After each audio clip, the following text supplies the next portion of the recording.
हे बघितल्यावर एक कोल्हापूरकर म्हणून एकदम जरासं असं आश्चर्यच वाटलं मला. म्हणजे अपेक्षित नव्हतं की डीपी दादा असं काहीतरी बोलतील, पण ज्या तोऱ्यामध्ये त्या बोलत असतात ते बघून खरोखरच बाकी सगळ्यांना त्यांना खूप ॲटिट्यूड आहे असं वाटतं. एक दिवस वर्षाताईंचा माज मी जिरवणार जाण्याआधी असं काहीचं ते पॅडींना बोलू लागतात. नमस्कार मंडळी, मी आहे योगेश. एंटरटेनमेंट आणि ज्ञानाची भूक भागवण्यासाठी घेऊन आलोय नवीन एपिसोड. तर 8 ऑगस्टचा एपिसोड खरोखरच थोडा इंटरेस्टिंग होता. यामध्ये आपल्याला पुढच्या वीकचा एक मोठा विलन समोर दिसतोय की काय असंच वाटू लागलंय. या आठवड्यात तर पुन्हा एकदा स्पष्टपणे निक्की आणि जान्हवीज दोघे पण मोठे विलन आहेत हे स्पष्टपणे दिसतंय. पण आता पुढच्या आठवड्यामध्ये वर्षा उसगावकर ताई मोठ्या विलन म्हणून समोर येतील की काय अशी शंका वाटू लागली. निक्कीचं बोलणं वागणं तिचं सगळंच भाषा वगैरे तिची बघितली तर ती खूप उर्मट आणि उद्धट अशी आपल्याला वाटते.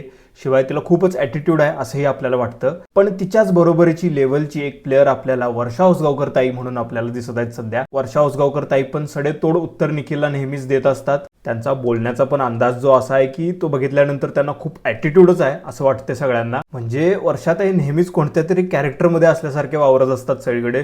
स्पष्ट शुद्ध मराठी बोलणं ती ॲक्च्युली चांगली गोष्ट आहे शुद्ध बोलणं, पण ज्या तोऱ्यामध्ये त्या बोलत असतात ते बघून खरोखरच बाकी सगळ्यांना त्यांना खूप ॲटिट्यूड आहे असं वाटतं. आणि प्रेक्षक म्हणून पण आपल्याला वाटते की त्या सिनियर आहेत त्याचा फायदा घेत आहेत आणि त्या सगळ्यांवर आपला हुकूम चालवण्याचा प्रयत्न करतात असं पण वाटू शकतं. आय गेस मला तरी वाटतंय थोडंफार.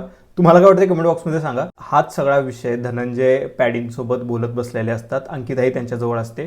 त्यावेळी धनंजय एक दिवस वर्षाताईंचा माज मी जिरवणार जाण्याआधी असं काहीचं ते पॅडींना बोलू लागतात. त्यांचं स्पष्ट मत असतं की निक्कीपेक्षा जास्त माज वर्षाताईंना आहे आणि अंकिताही या गोष्टीला सहमत असते.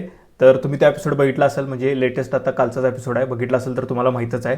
पण यानंतर एक विधान डीपींचं खूपच महत्त्वपूर्ण होतं. म्हणजे एक मोठं विधान त्यांनी केलं आणि आश्चर्य वाटलं की डीपी दादा असं काहीतरी बोलू शकतात. तर वर्षाताईंबद्दल बोलताना पॅडी नाही असं नका बोलू असं ते डीपी दादांना बोलतात. पण यावर धनंजय मी माझ्या वडिलांचं काही ठेवलं नाही तर हिचं काय आहे असं स्पष्टपणे ते बोलून टाकतात. हे बघितल्यावर एक कोल्हापूरकर म्हणून एकदम जरासं असं आश्चर्यच वाटलं मला. म्हणजे अपेक्षित नव्हतं की डीपी दादा असं काहीतरी बोलतील.